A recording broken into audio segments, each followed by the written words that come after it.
Here with Lauri Nemetz. Hi, Lauri. Hello, good to see you again, Sue. Thank you so much for yesterday's session. Yeah. I really was just fun to just hang out with you guys, and I think that there's this huge paradigm that's happening here. You know, we've had our first Fascia Congress in 2007. Here we are in 2022.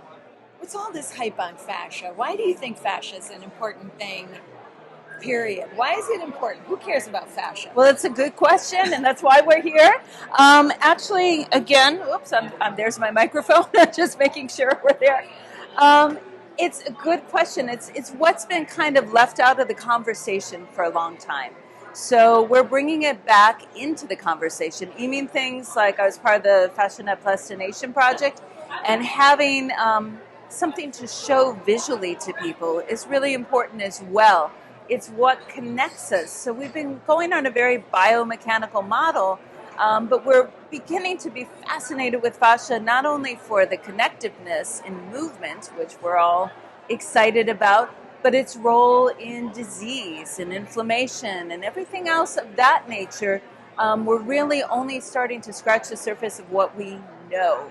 And that's an important place, too, to be at, is to own what we know, but also own what we don't know yet. That's right. Well, now you're an anatomist, and you're a professor. You're teaching people anatomy.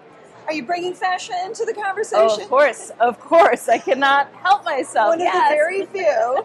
And so now, when we're looking at this in how we're going to apply it, one thing I tend to hear in a lot of the research papers is we're always using models. We're using these concepts to be able to measure. Right. And do you think there'll really be a point where clinicians will really be able to specifically measure fascia as an actual part of clinical practice? Well, there's a growing interest because I swim in a couple different circles, and one of them in the anatomy world, there hadn't been that much openness to fascia because that is what was traditionally put in the bucket in dissection lab.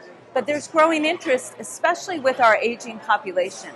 Not only are people interested in aging, moving better for longer, but also if you have injury and scar tissue, you want a good outcome. Used to be doctors might not have to worry about that much time after an injury, but people want to live longer and better, of course, all the time.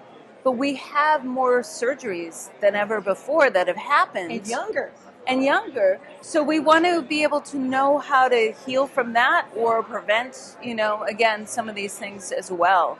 So I think that's really important. So here's the thing. Lots of people are getting replacement parts, to which I get happens in cars and things like that. I would like to avoid a replacement part. Me too. If you could tell people one thing that they could do to help maintain the longevity of their resilience, of their health, of their wellness, what's the one thing you tell people to do? Move.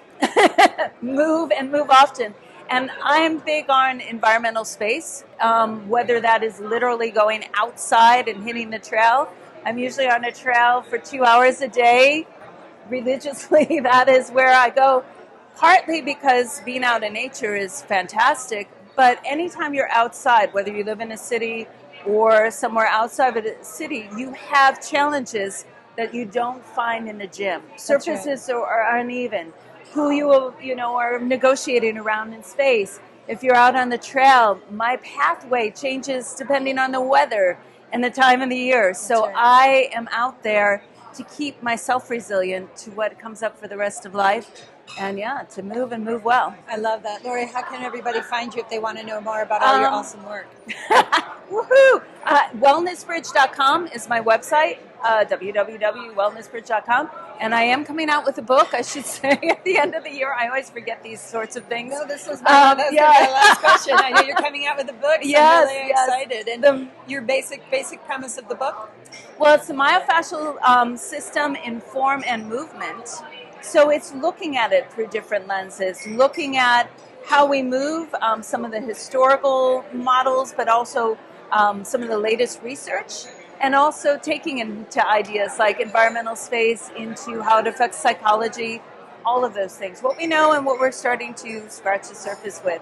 I came from a background as an art historian way before all the rest of this, so I bring a little bit of that into it too, how we look at shape, form, how we negotiate space. Yes, indeed. Yeah. Well, thanks so much for all of your contributions into the Thank whole you. community Thank of you. health Thank and you. wellness. I love Likewise. you. Likewise. And yeah, Yay. let's go, Yay. let's go listen to other smart people talk. Sounds good. Sounds See you good. later. Bye.